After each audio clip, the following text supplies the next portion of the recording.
फज़क्किर फ़इन्न ज़िक्रा तनफ़उल मुमिनीन। सदक़ल्लाहुल अज़ीम। क़ाल रसूलुल्लाह सल्लल्लाहु अलैहि वसल्लम बल्लिगू अन्नी वलौ आया औ कमा क़ाल अलैहि सलातु वस्सलाम।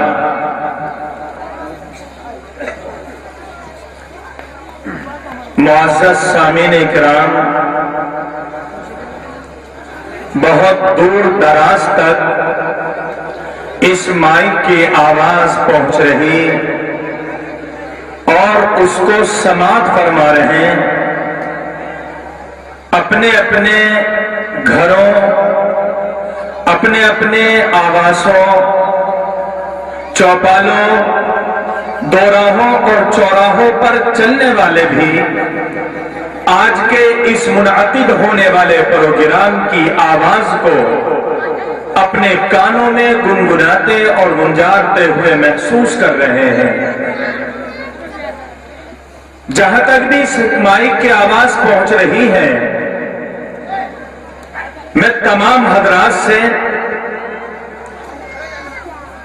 बड़े ही अदब से गुजार हूं कि आज परवरदिगार आलम ने कस्बा किरतपुर के अंदर उन शख्सियतों को आने की तौफीक बख्शी, उन नुफूस को आज इस तालीम निस्वा प्रोग्राम के अंदर आने की तौफीक बख्शी कि जिनके दीदार करने, जिनके कलाम को सुनने, जिनकी बातों को अपने कुलूब में महफूज करने के लिए हमें सफर करना पड़े, तो वो भी हमारी सआदतमंदी होती है। वो शख्सियतें जिनका ताल्लुक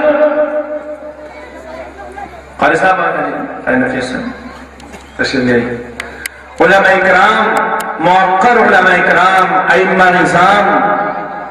उन तमाम हज़रात से गुजारिश है कि आप स्टेज पर तशरीफ ले आए, इसलिए कि बहुत से वो चेहरे हैं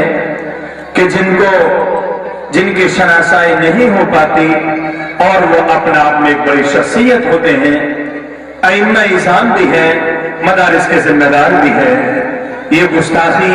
के न पहचान सका है, इससे मेरी मुराद है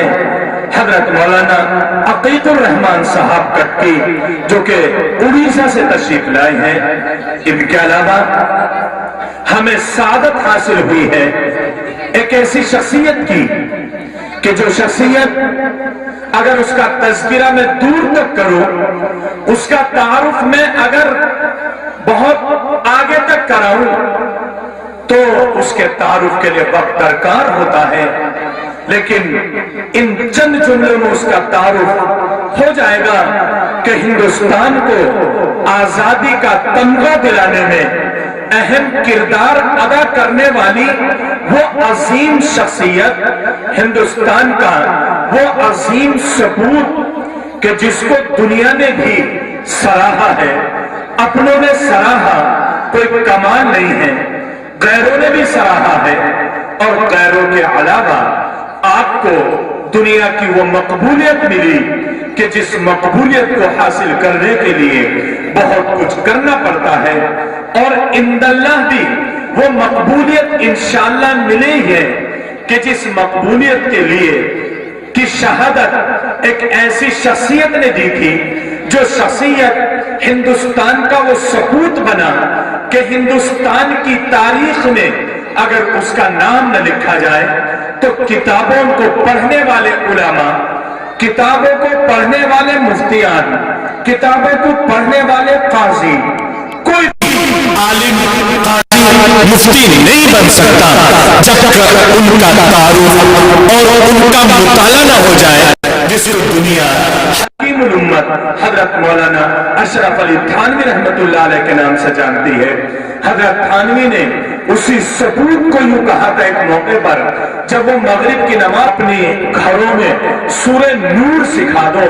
इसलिए मालूम ये हुआ कि घरों में सिखाना, तालीम देना, ये हमारी और आपकी जिम्मेदारी बनती है। बहरहाल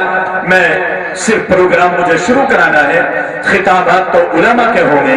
इसलिए मैं ये चाहता हूं कि ये दीनी प्रोग्राम है, कुरान भी पढ़ा जाएगा, नाते भी होंगी और इसमें तकरीरें भी होंगी। आप मुझे ईमानदारी से बता दें कि ये प्रोग्राम दीनी हुआ ना?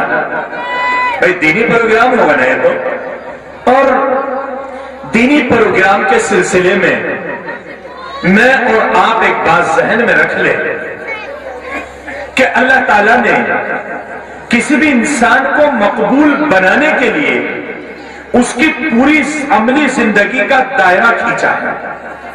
और जाहिर है कि हमें जिम्मेदारी बनती है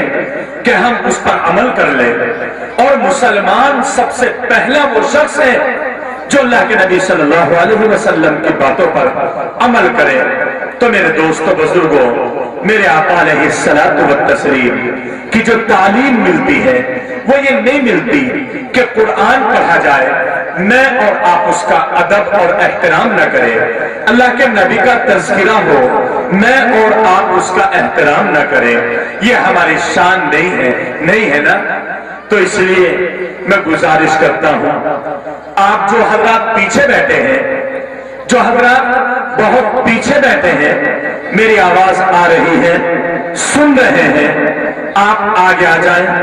ताकि आपको दिक्कत ना हो बाद में। मैं भी जानता हूं कि आप अगर ये सोचें कि जरूरत पेश आएगी हम जाएंगे, नहीं जाएंगे आप।